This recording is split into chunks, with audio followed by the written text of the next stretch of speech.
एक मांडव्य नाम के ऋषि थे। आपको घटना बता रहे हैं, श्री महाभारत में भगवान श्री कृष्ण द्वैपायन व्यास देव जी ने लिखी। वो हाथ उठा करके अपने आश्रम में ऐसे तप कर रहे थे, तो कुछ चोर राजा के यहाँ से चोरी करके भगे, तो राजकर्मचारियों ने उनका पीछा किया, तो उन्होंने बचने के लिए ऋषि के आश्रम का सहारा लिया।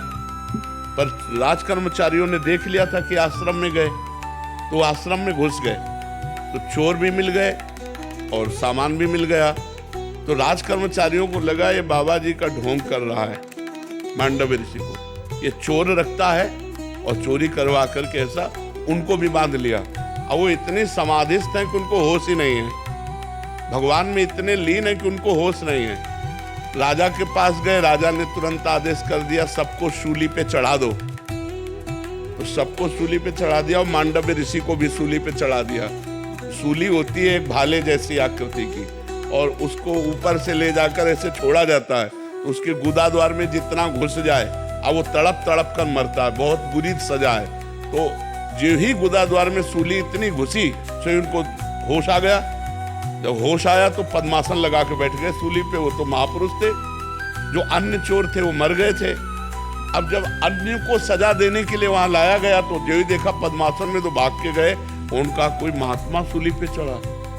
तो वो राजा आगे गाय करके ब्रह्म ऋषियों को करके आए और वंदना की, महाराज मुझे क्षमा कीजिए, मुझे पता नहीं था कि आप हैं, हमको ऐसे समझा। तो उन्होंने कहा मुझे आपसे कोई बात नहीं करनी, शूली से निकालो मुझे, मैं सीधे धर्मराज से बात करूंगा जाके कि मैं तपस्या कर रहा था, मुझे ऐसा दंड क्यों मिला।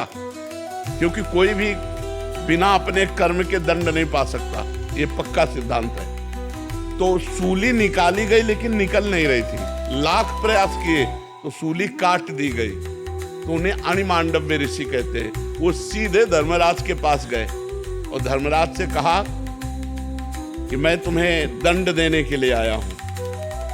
इतने महान तपस्वी थे, मैं जब अपने आश्रम में तपस्या कर रहा था, चोर चोरी करके लाए, तो हमने उसमें क्या सहयोग किया, उस कर्म में मेरा क्या दोष था। तो उनका महाराज कोई दोष ना, फिर मुझे सूली की सजा क्यों मिली। तो जैसे अपने को टीवी चला दीजिए ना, प्रोग्राम दिखाया जाए, ऐसे उन्होंने दिखाया कि देखो जब आप 8 वर्ष के थे तो तितली की गुदा में बबूल का कांटा डाल के छोड़ दिया था, इसीलिए सूली आज भी नहीं निकली, आपके पड़ी हुई।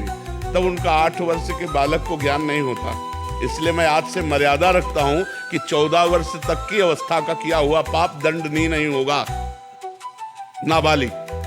और मैं तुम्हें साफ देता हूं, क्योंकि 8 वर्ष की अवस्था के द्वारा किए गए अपराध को आपने इतना बड़ा दंड दिया, तुम जाओ और मृत्यु लोक में मनुष्य रूप में जन्मो। तो वही विदुर जी के रूप में जन्मे, जो विदुर जी हैं साक्षात धर्मराज जी हैं। तो देखा, छोटा सा खेल खेल में तितली की गुदा में कांटा डाल के तो सूली की सजा मिली। तो हम लोगों से जो अपराध बनते हैं उनका बड़ा भारी दंड मिलता है। हमें देखने में लगता है कि क्या है पर स्त्री गमन, क्या है पर पुरुष गमन, लेकिन इसका 100 कल्प तक दंड मिलता है। पतिवंचक पर पतिरति करई, रो रो नरक कल्प सत परई।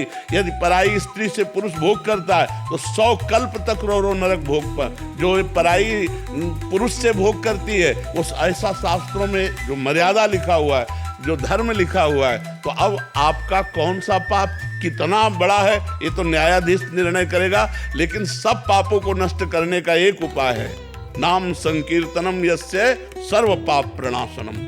समस्त पापों को नाश करने के लिए भगवान का नाम गरज रहा है। नाम जप करो, नाम संकीर्तन करो, तो इसी जन्म में सब पापों का प्रायश्चित हो जाएगा। इसीलिए हम सबको कहते हैं नाम जप करो, नाम जप करो, इसी से मंगल होगा।